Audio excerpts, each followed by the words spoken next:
Many of you in our audience may recognize this young man, Will's Register, who went through our school system, has a mama and an aunt who are marvelous teachers in our district, and it was our hope to tell your story today because it's an exceptional one. You may be too young to realize that yet, Wills. Well, I appreciate the recognition. Well, you are 4 years from graduating. You graduated 4 years ago from Central High School, and are fixing to graduate the end of the semester from ASU, and are incredibly bright. I can say that. I would never expect that to come out of your mouth. But what I want our audience to know are some of the things you've had an opportunity to do that have not only enriched your life and been fun, but they might realize, I would enjoy my son or daughter or grandson, granddaughter to get an opportunity, and how these opportunities have impacted your life. But let's digress just a little bit and go back. You went all the way through school here. I did. Tell me which schools.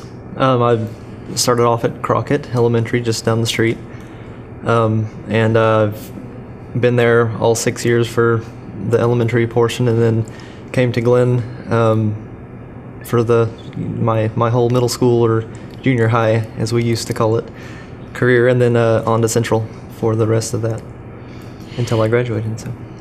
And you decided to stay in town and go to ASU, and I want so much for young people to realize to do what I say and not what I did, because I didn't want to stay in the town where I had gone to high school. Mm-hmm. And yet we have this marvelous university here, and especially science, math, but all across the board at ASU. It's just not necessarily what an 18-year-old might wish.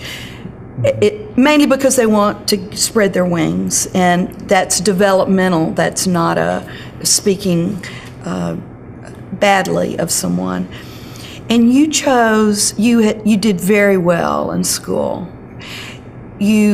Would you tell us a little bit about what you participated in high school? That's tough. I mean, I did quite a bit. I did, as far as extracurriculars, I was on many of the sports teams. I played soccer when I could. I had some injuries here and there, so it was on and off, but I was there, and then I participated in orchestra also. So that was kind of a pairing that few go through there, but I enjoyed both music and sports, and so did both of those. And then I was also involved with many various societies as they came along, one being I can't even remember now. It's the National Honor Society for high school students, and those were my main extracurricular activities outside of school that I involved myself with. And you finished high in your class. I was number 2. Mm-hmm. Which is very high in a class of 600 to 700 mm-hmm. young people to be salutatorian. It's incredible. Thank you. But you didn't just coast through high school. So you decided to stay in town and go to ASU, and your major is what? It's biochemistry. And you aspire to go to medical school? Yes, I do. Have you already applied? I have. I've put in applications. You have to do those a little bit earlier than some other graduate schools. So I've put those in end of last year, some at the very beginning of this year. So they're out and being reviewed at the moment. What else did you do in college? And we'll save your Harvard summer experience for just a moment. But what else have you done to prepare yourself for your future goals, but then also for just enrichment and enjoyment? Mm-hmm. Okay, I've gotten involved in many of the organizations on campus right from the very beginning. I joined the honors program at ASU, and then along with that, the Honors Student Association. And just the honors program, first of all, allows you to be in honors classes, which enriches that experience. And then just the Student Association kind of goes along with it, but it's also more of a social interaction that you get together with all the honor students and have people of like minds that you can talk with and get to know better. And challenge each other in your thinking. How much of your coursework has been in the honors? It's quite a bit of it. I wouldn't know a percentage, but Okay. I've had, at least one course, one 3-hour credit course every semester. So I've had, I believe, in total 25, let's say, around there, hours of honors credit. And besides, without a doubt, setting you apart in order to get into a good grad school, medical school, how has that been beneficial to you? The honors program? Just as you kind of mentioned earlier, going through high school and just, I guess, school in general, I really enjoyed getting more out of the coursework than, say, others may have wanted to or did, and I really wanted to push myself and learn as much as possible about certain subjects, most subjects in general, but certain ones particularly, and so I saw the honors program as a medium to do that and learn more that was offered, say, in the regular course that was offered. So. Are most honors courses at ASU as they are, say, at Texas A&M University, and that's the experience we had with one of our children, they're smaller classes?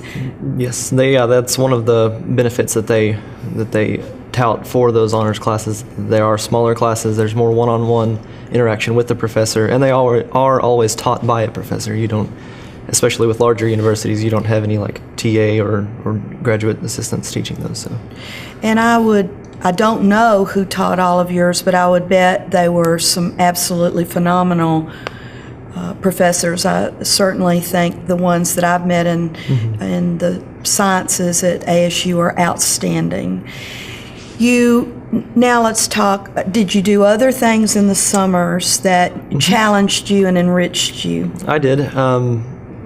Along with my organizations, and there's a few others, but I had, just in the summer experiences, I had a study abroad trip. I participated in one of those. I went to Europe. We stayed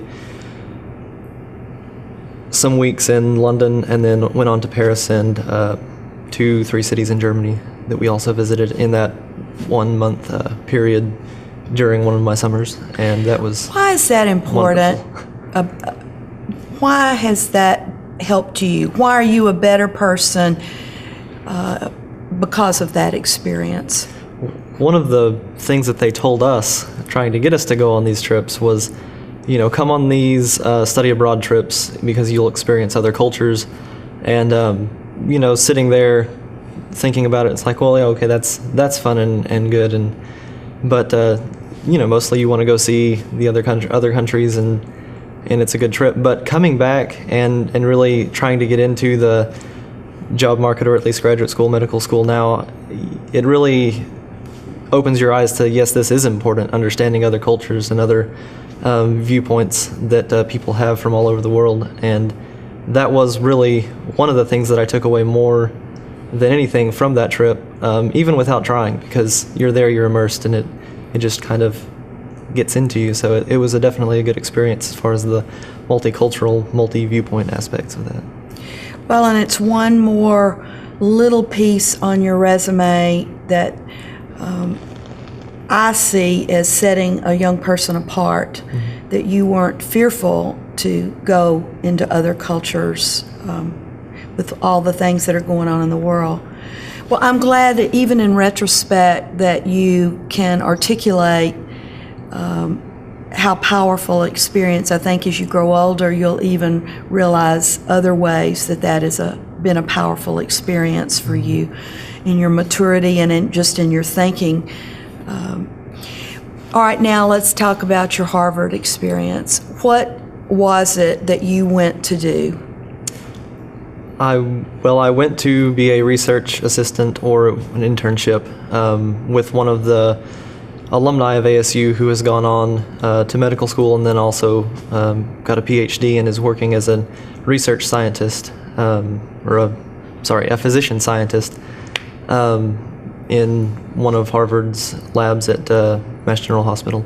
So I was there to assist him and learn some of the techniques, some of the day-to-day life of a physician scientist, to kind of judge whether I might want to also pursue a similar career with an MD PhD rather than just the medical degree. And you, since it was an ASU alumni, you might not have gotten that opportunity someplace else. No, certainly, and I think that was one of the main reasons that we have this kind of set up, and I was actually the first to go on this experience, but Dr. Soher is the alumnus that came from ASU, and he contacted some professors he knew at ASU and said, I want to begin this exchange, and well, I guess not necessarily an exchange, but at least bring one of your students up to see my lab and to work with me over the summer. And I kind of want to get this started as a continual program. Wow. And so I applied and was selected for that. What an amazing experience that very few people get to do as an undergrad student. My goodness. What do you come away from the most significant piece that you came away with? And then talk about other things too, but how do you think that, besides being beneficial to you on your resume? One of the main things that I gleaned from the whole experience was just being around other students that were at Harvard, and also my professor, the PI for my research, was just to get that experience with them, working in the lab with them, seeing the amount of effort and the work that they put forth and everything.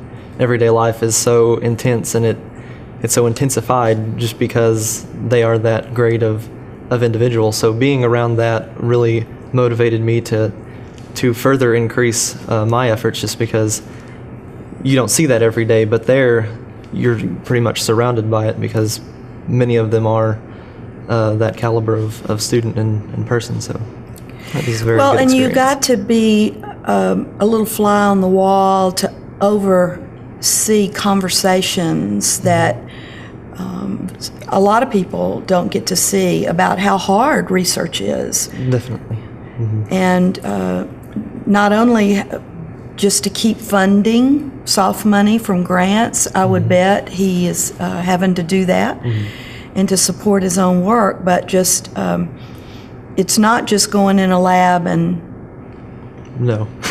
and looking under a microscope. Exactly. One of the other more significant things to me was Dr. Soher's lab is associated with Dr. Macklis's lab, and Dr. Macklis is one of the premier researchers in the neuroscience field. So just to be able to kind of walk in and, wave at everybody in that lab at the same time, I also got to sit through some of their lab meetings just to hear those conversations of what they were working on and how they were going about working on it. Was, like you say, I mean, it's a once in a lifetime experience until you get to that point where you may one day go into that. But it was definitely a good experience in that regard. Well, Wills, you've been around a lot of smart people, not only in the university setting, but now in this travel abroad setting, and in your experience getting to go and be an intern at Harvard in their research labs. Has it helped you to narrow down what you don't want to do, as well as maybe still an array of opportunities that you would like to still pursue and maybe narrow down? It has. Probably too many to list, but I definitely have narrowed down as far as saying I definitely don't want to do these things. There are many things that I now say that I've either seen or experienced. Those that I don't want to do, and have really narrowed down. And I came into college really wanting to do something in medicine, and so I've been leaning toward that path ever since beginning school. But especially going to that internship, I mean, one of the main reasons was to see if I wanted to do research or wanted to be a research physician. And I can definitely say that I don't want to just be a researcher. I would definitely want to pursue a career in medicine of some sort. But also going and experiencing the medical research side of it was eye-opening also, just because I hadn't really seen that before. I knew that it was available, something that I could pursue, but having experienced it really opened my eyes. So that is something that I'm interested in, but still not directly. It kind of helped me narrow down that I really do like medicine, being a practicing physician, and so that's where I'm headed now, I think. Well, sometimes ruling out things that we just realize aren't a natural fit for us are as important as finding things that are wows exactly for us. Wow, we're proud that someone we know from San Angelo, Texas, who has gone through our school system, a great university and the science folks at ASU felt confident enough in you to want you to be the first to have that. They had to recommend you, Wills, or you would have never gotten that opportunity. So you've represented West Texas very well, and we're excited about when you find out where you're going to be this time next year, as I know you and your family are very excited. Would you, do you have an area of medicine that is some areas that are still more interesting to you? I do. I would have to say I've been specific in the past, and it's maybe gotten me in a little bit of trouble, but I'd certainly like surgery. I really enjoy surgery, and I've shadowed many physicians in town, performing multiple different surgeries, and really right now I couldn't say a specific subset, but in general, I really enjoyed the surgical aspect of medicine. So, well, I think that's you keep it on your plate till down the road you get some clearer. Certainly. Have you felt, Wills, or observed that sometimes we develop interest because somebody, a professor or this maybe one of these researchers, was had such a compelling personality or way of drawing people in to make them like their field, that impacts people? I have certainly experienced that many times. One of the biggest, I guess, impacts that I've had was really luckily, I guess, for me in the field that I'm already studying at ASU, biochemistry. But one of the moon lecturers that ASU puts on, this lectureship in the sciences, one of the moon lecturers came once and was in biochemistry, and the excitement that he portrayed in his field when he was giving us lecture and presentation on his research and everything really drew me in to, like, wow, someone that can actually be so interested and so excited about what they are doing every single day that it made me say, I want to do that. I mean, I want to be that excited every day. And so, yeah, it was very impactful. So, well, I think putting student teachers in your mother or your aunt's classroom would make their passion for what they do would impact a person wanting to become a teacher. I think the other side of that coin is, unfortunately, sometimes a person that doesn't come across quite as positive turns us off from something we might otherwise have been interested in. Well, Wills, we are so proud of a San Angelo, Crockett, Glen, Central young person. ASU young person, and we hope someday that you will come back to San Angelo and practice, and we'll volunteer to be some of your first patients. Sounds good. Best wishes to you, young Thank man. you. You have made us proud. Thank you.